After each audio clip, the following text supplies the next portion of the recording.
Hello, BookTube. This is Alan. Welcome to my channel, and this is a Friday Reads. If you notice this blank space back here, I removed some of the. It was an old headboard and bookboard that were. It was my father's parents, so it was pretty old, and it's like maybe 1910, 1900, and so I actually got rid of that. That blank space is probably taken up by a bookcase that I ordered. Yes, I bought a bookcase. It's replaced to compensate for this one here, which is one shelf on it and books is stacked everywhere. So I'm happy and be glad next time I do a video to actually show the new bookcase. This has been a long week. I can understand. I don't have any explanation why. Um, because I'm tired. Some weeks are like that. Some weeks go long. Some weeks go short. I remember when I was getting my was paid bi-weekly. That the week that would be paid would be longer than the weeks I wasn't paid. But now I'm paid weekly. Something happened on past Tuesday night. I worked at a security guard at a food processing plant in close to Garland. I think it is Garland, and it's a city not far from me. And the so I worked Tuesday night, and Wednesday night from like 2 p.m. to 10 p.m. on Saturday, Sunday, and Monday. I worked 6 a.m. to 2 p.m. So I was in the guard shack, which is inside of a gated area, in which the parking was the entrance to the plant itself, and there's a parking is for only for supervisors, HR people, maintenance people, managers. So we have to make sure who comes in and goes out. The employees have to park like several blocks away in a parking area, and the guard shack is inside the gate. So we control the gate when it comes opens and closes.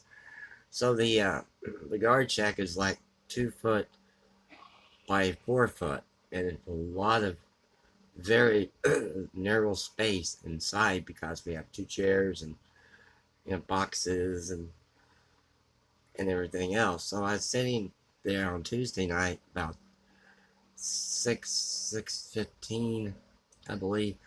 And I was probably looking at a BookTube video. Someone comes banging on the glass, and said, "There's a fight! There's a fight!"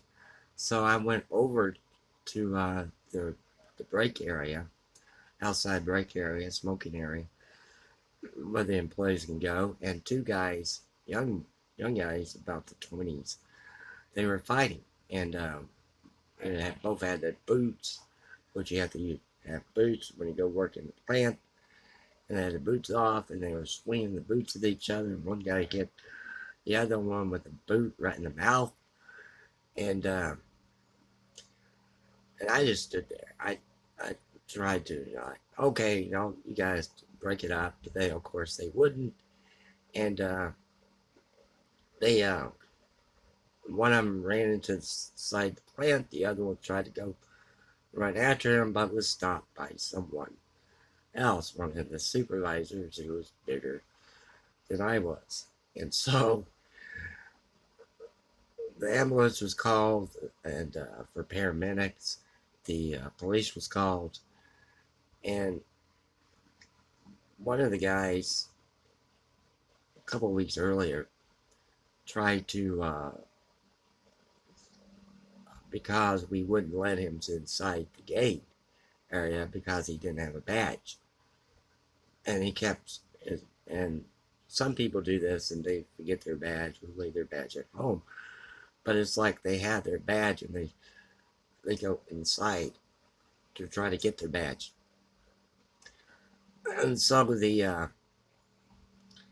realize, man, and the next time they have their badge, or they go to HR and they get another badge or something like that.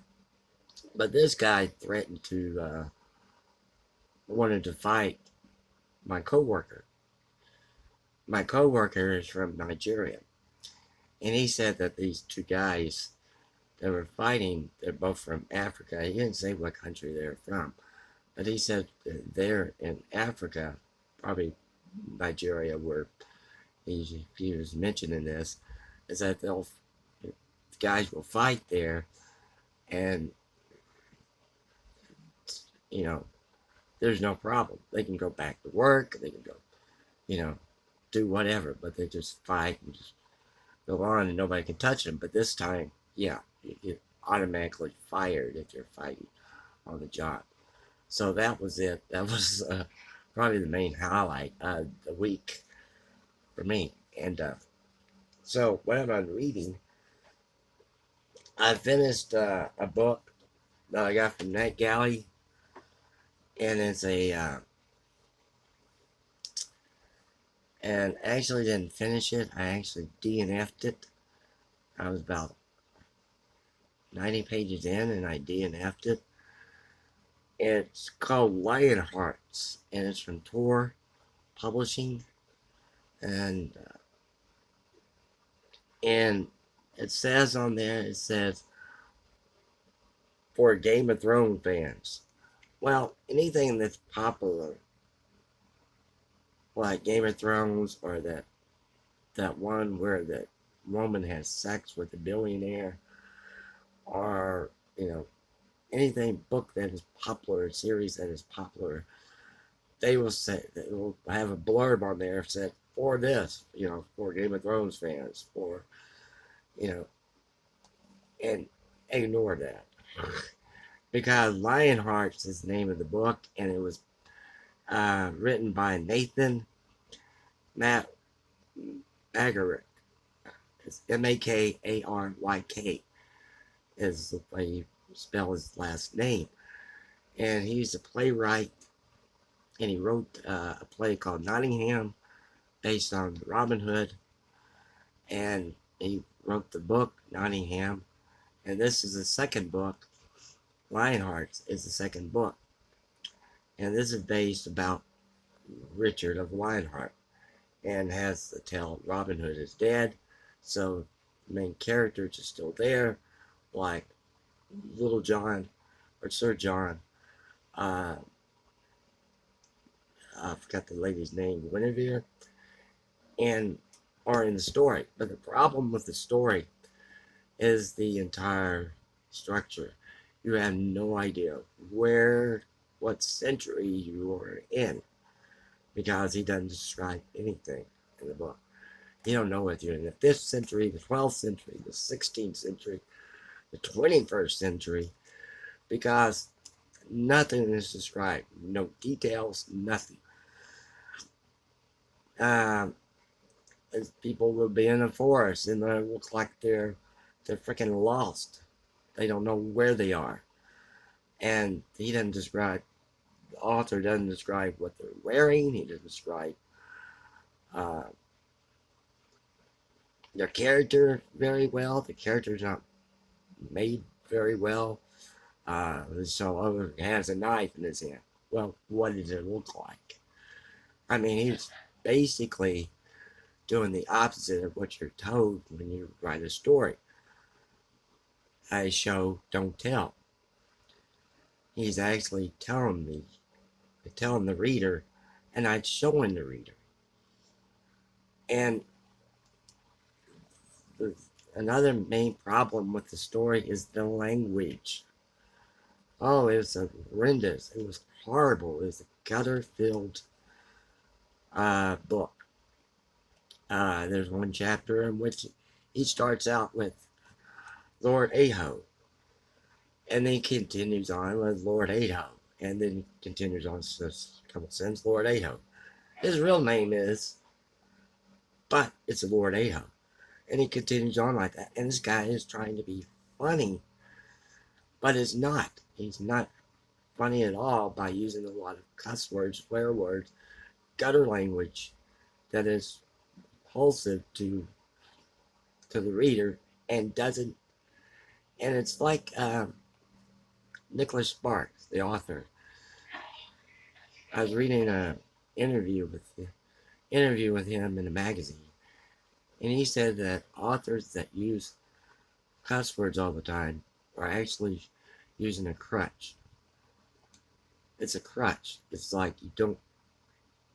I mean, a couple of swear words are okay, but not all the time. And it's a turnoff. And this guy's trying to be funny, and he's not. And he's like uh, somebody on the playground with kind of language like that. And it was a complete turn off and a complete waste of time. So don't waste your time with Lionhearts. Don't be fooled by the blurb that says for Game of Thrones fans.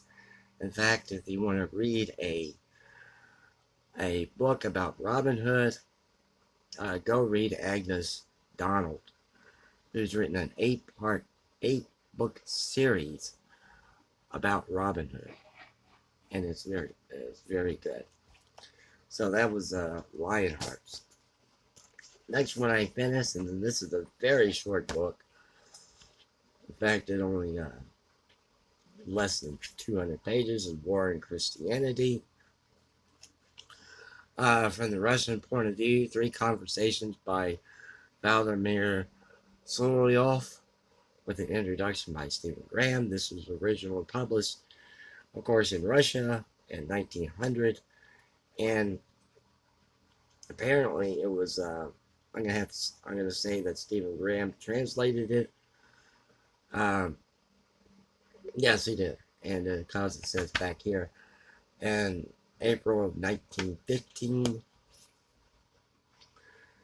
and wait a minute, it says special thanks due to Mr. Edward Gazette, the Anglo-Russian Literary Society translated Conversation 2, and to Mr. W.J. Barnes and Mr. H.H. Haynes, who translated Conversation 3. And to Mr. Barnes, who saw through the proofs. Stephen Graham, London, April 1915.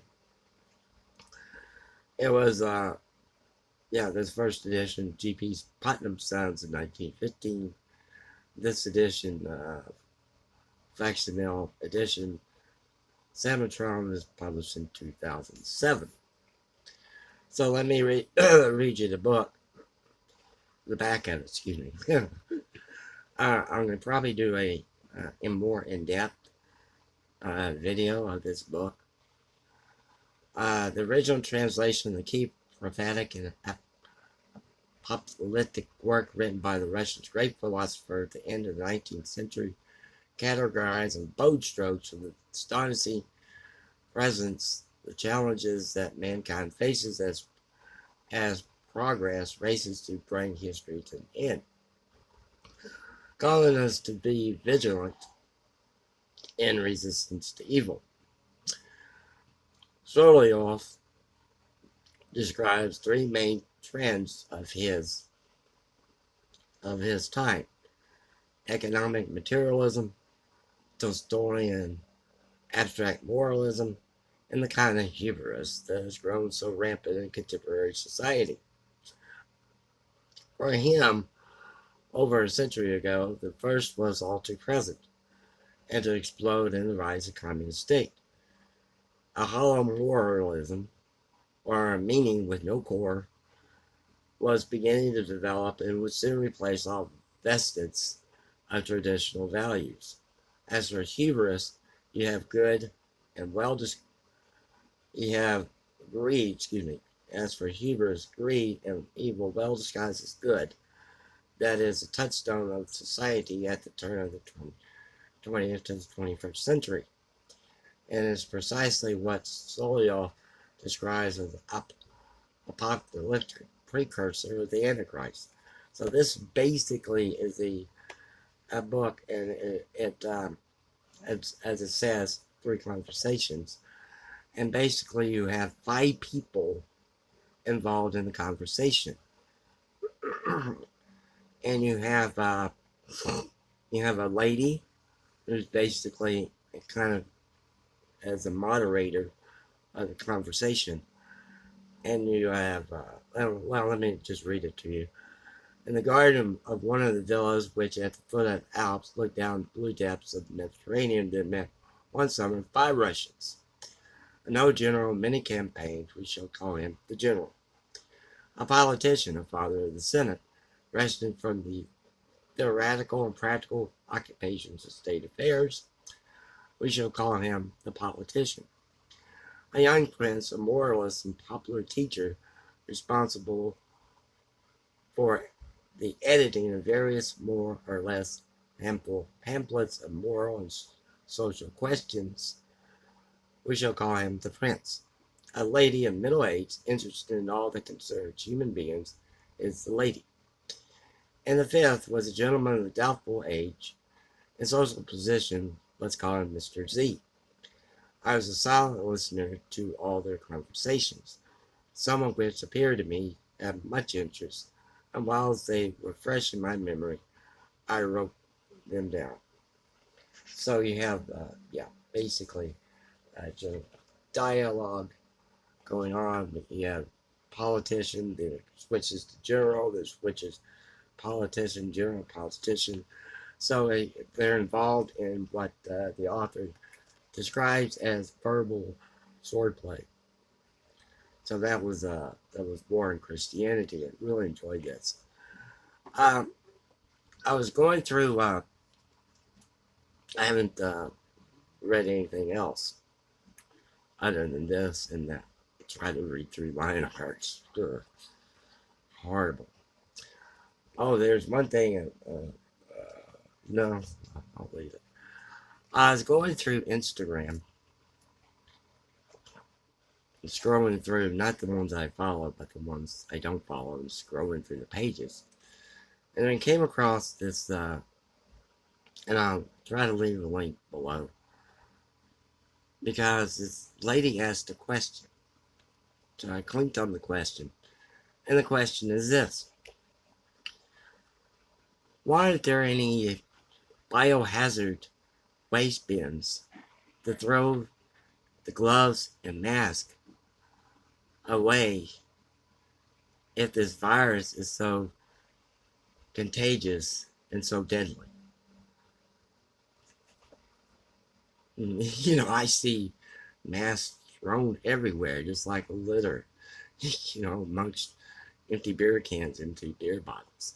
But that's a very good question. It's like, it should be a biohazard. I'm going to give you food for thought. Thank you very much, BookTube, and like, comment, subscribe, and y'all have a good week. Good weekend.